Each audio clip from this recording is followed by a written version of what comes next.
Welcome to part 2 of the summer woodland tour, woodland walk. I am currently at the bench area. There's the bench, bit of bird poo that I've probably sat in, but never mind. And I'm going to walk you through the next stage as per the winter video so you can compare. I've had a bit of a cold, so I'm sorry if I'm coughing. Oh, B. Oh, he's gone. Where is he? I can't keep up with him. Her. Him, her. Yeah, so I'm sorry if I keep coughing, but I'm getting over a bit of a cold. That's one of our favourite trees right there. Beautiful.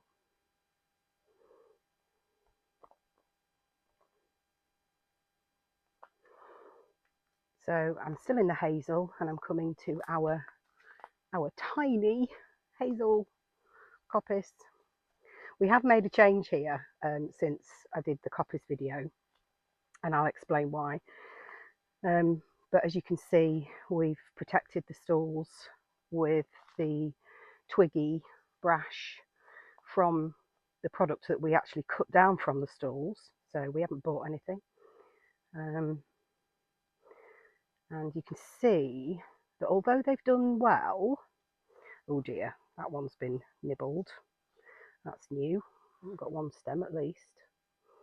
Not as well as the other ones over there in the other video that we did at Deer Browse Height. But we're happy. I think what we'll probably do next year is just shore it up a bit more and make it ultra deer safe. But as an experiment, it's been fantastic. And this one here, we've actually lowered that and let it go because we realised that when we are coppicing and just ahead of us there is base camp, we needed to be able to get a wheelbarrow through and to be able to drag the poles through, because we're going to be coppicing from just behind there in the future and potentially from further over there. So we really needed, we realised we needed a walkway. So this will be the walkway, and then we're going to let that one go. We will replace it. We're going to do some layering, so the plant itself will be replaced. We're not going to lose any actual hazel, but we will let that one go. We'll probably dig it up or just cut it right down to the ground. So another thing that's happened since the winter video is we've ring barked this poplar.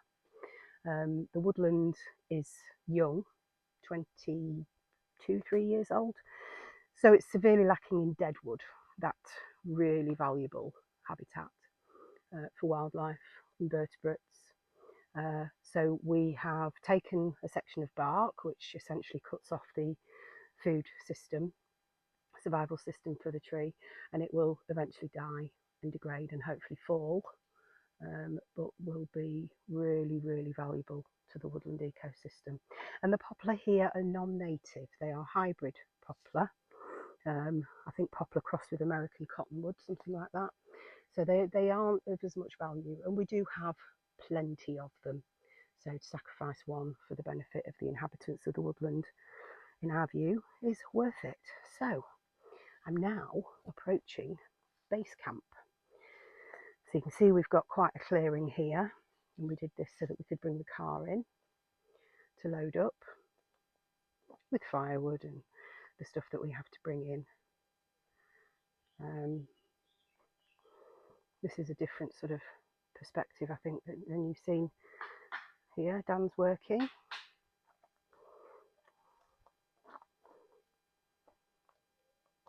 then I'm coming into the silver birch stand that you will have seen in the winter video. So the beautiful, gentle silver birch, such delicate leaves. They sound wonderful when it's windy.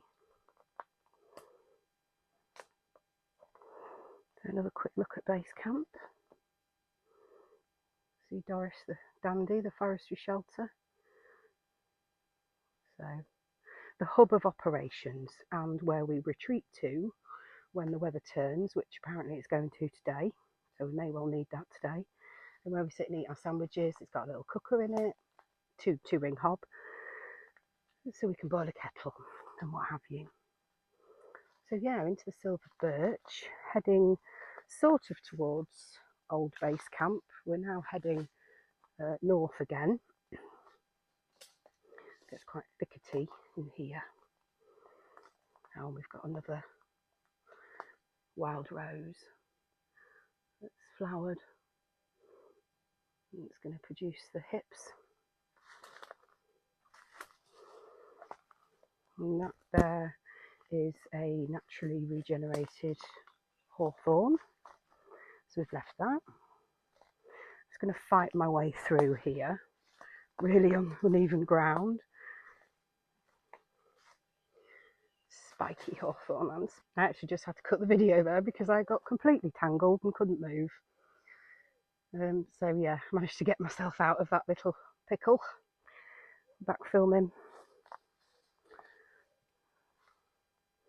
So this is where the mini pond is.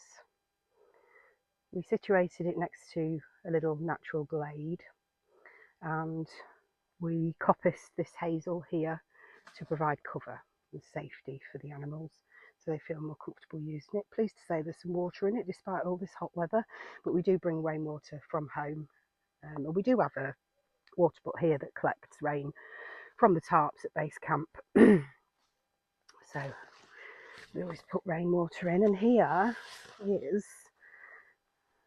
the bigger pond that we've dug. And you can see down there the trap cam. So hopefully soon there'll be some footage of the mini pond, some new footage. So yeah, we've dug this pond a few months ago. We looked into various different ways of lining it, puddling clay, various other things, but we decided just to use a traditional liner because we can maintain that if needs be. It is very, very deep in that centre, but it is just full of leaves. It's just become a leaf catcher. So what we plan to do is line that at the end of the summer and then allow the autumn rains to gradually fill it. It probably won't happen in 1 year, but it might. And we're going to set up a tarp system in these trees in the winter to gather even more water and have it directed into the pond just to grab as much rainwater as possible. So now I'm coming to the end of part 2.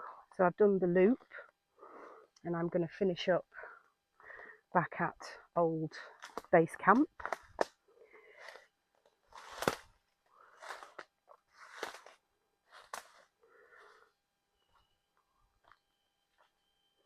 And here we are.